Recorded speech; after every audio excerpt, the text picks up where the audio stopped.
Cara Sposa, he said that and Ombra Cara, which is an aria from Radamisto, Handel himself said he thought were his two finest arias he'd ever written. And they're extraordinary in that they are extremely contrapuntal, and it's just a technical form, but they're almost like a Bach fugue. You talked about Bach earlier. It's almost a homage to Bach, his ability to write incredibly heartfelt music, but technically in perfect five-part harmony. The voice in Cara Sposa, the voice becomes like a second violin part in a string quintet. It has its own life, it has its own world, and yet it is completely matched by every other single part.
I call myself a countertenor because it's the most simple and generic term to call the voice category.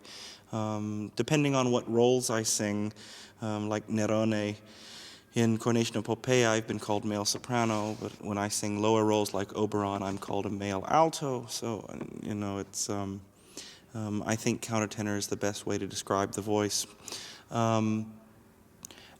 As a child, I was a boy soprano, and when the voice changed at age 13 and 14, or 14, I never lost the ability to sing in that way. And still to this day, technically, that's the way I approach singing. I don't see that I don't feel any difference in the technical way I sing as I did as a boy, with the exception that it's a fuller, more mature adult sound now than it was, obviously, as an 11-year-old child. Niccolini had the coloratura, but he also had a huge range. I mean, this opera goes from low A to high F, which is pretty exceptional for a castrati. Also, he obviously had a beautiful legato for Cara Sposa, and obviously incredible breath control. I mean, all the things that nowadays singers want to have as well. You look at a score of Handel and you can see where the vocal line is written, and you can have a pretty good guess on which castrato Handel wrote the certain role for.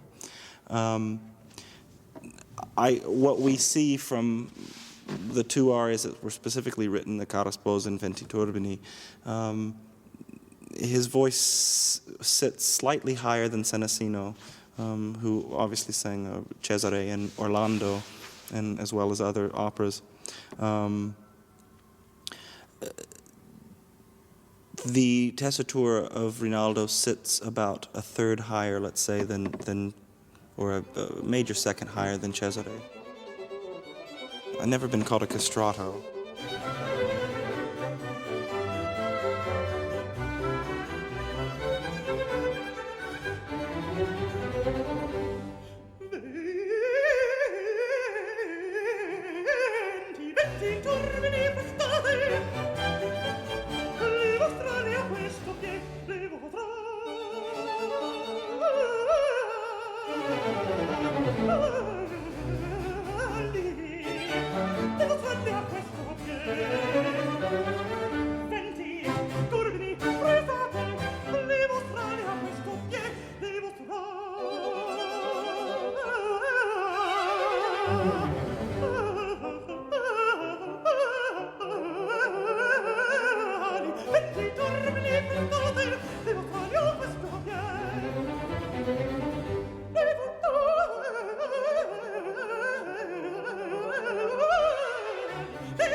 Venti Turbini finishes Act 1 and is the most virtuosic aria, I suppose, and of Handel's output.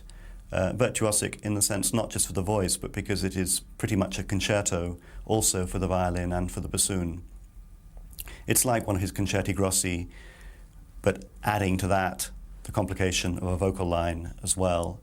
It depicts the rushing of the wind and as such is full of wonderful scalic passages and arpeggios and very virtuosic coloratura for all the instruments. Nowadays one tends to think of castrati as this kind of rather weird, freaky kind of voice. Of course, in the 18th century they were extraordinary creatures, but they weren't so rare. People often ask me how strange it is that the great heroes of Handel operas are written for men with high voices, and that somehow this seems strange, and that our idea nowadays of manliness tend to be tenors or baritones. And the things you have to remember is that, by all accounts, castrati were very big people. They were very, very tall. Also, there was a feeling that true heroes and noble something extraordinary about the way they sang, and that the high voice was regarded as the height of expression and subtlety and beauty. It wasn't regarded as effeminate in any way, which I think some people have difficulty with understanding now. So you are beaten at the first sight of my all-conquering sword, the Roman scatter. It was not Ptolemy who defeated me. Betrayed by blind fortune, who justly protects you, without honor, without reason, and without justice. Enough! I am your master, and from henceforth you defy me at your peril. Place the traitress in fetters. Cruel brother, the gods will punish your tyrannies. Away! I here disown you. No more are you my sister. Take her off to the prison, where she shall atone for each crime and each insult. And there beneath my throne she'll beg for mercy. They were rather like modern-day film stars or soap opera stars. Everybody knew about their private shenanigans. Everybody knew about the fights they'd had with Handel and the various impresarios. Everyone knew what affairs they'd had with what singers. So there was a great kind of frisson when they turned up on stage, of actually rather like going to the Oscars and seeing your favourite movie star going down the red carpet into the Dorothy Chandler Pavilion. There was the same feeling of going and seeing your favourite castrati at the Haymarket.